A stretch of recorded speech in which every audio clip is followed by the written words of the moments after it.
Ipinaaresto ng Palasyo ng Malacanang yung isang babae dyan sa Guimaras na nagpapakilalang pinsan ni First Lady Liza Araneta Marcos.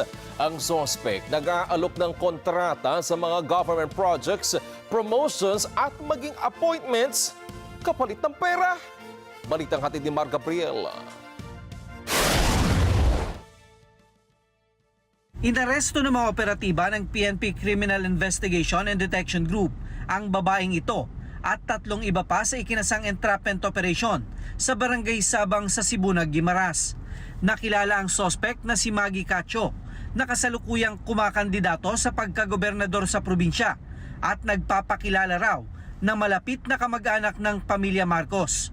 Gamit ang kanya umanong impluensya, nag-aalok ang suspect ng kontrata sa mga government projects, promotion at appointment kapalit ng pera. It was reported that she had been doing this for quite a while since the assumption of BBM as president. Nagpakilala na kaagad, nag-flex na kaagad ng kanyang connections at sinasabi na kaya niya mag-impluensya nitong mga bagay-bagay na ito. Kaya naman ang mismong tanggapan ng Special Envoy for Transnational Crime ng Malacanang ang nag-utos sa CIDG na trabahuhin at arestuhin ang suspect. Ang name drop ni Maggie Cacho ay si First Lady. Sinasabi niyang pinsan niya, which remains to be validated. Pero ang sabi ng OSITC, kahit na yan ay totoo pang pinsan, hindi nila ito tolerate ang ganyang mga wrongdoings or mga ganyang mga shenanigans ng kung sino man. Kaya ito ay talagang honest to goodness, hinuli natin. Isa sa mga nabiktima ni Cacho, pinangakuan daw nito na aayusin ang kanyang lisensya sa DOTR para sa kanyang Private Motor Vehicle Inspection Center, kapalit ng 800,000 piso. Pero matapos daw na makapagbigay ng 400,000 pesos ang biktima, wala daw dumating na lisensya sa kanya. Nakapa namin ang victim na ito at noong February 11, siya ay isinet nitong suspect natin para magbayad ng balance na 400,000 ulit.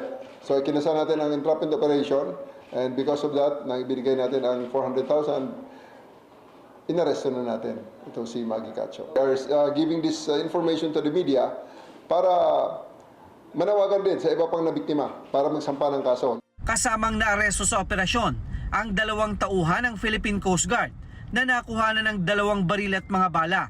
They are rendering unauthorized security services. Pero yan is it remains to be validated kasi ang sabi naman ng dalawa is nandun lang sila nagkataon na nataybingan lang sila doon sa time ng entrapment operation. They are in a private visit, they are in a private ang presence sila doon ay wala namang pakialam doon. Sinampahan na si Cacho ng kasong swindling at estafa, habang nahaharap naman sa kasong paglabag sa gunban ang 2 Coast Guard personnel. Mar Gabriel, para sa Mata ng Agila. Matatag, matapang, matapat. Maraming salamat sa inyo pong pagsubaybay sa Mata ng Agila Primetime. Para malaman ang matatag, matapang at matapat na mga balita, i-follow lamang at mag-subscribe sa @Net25 TV.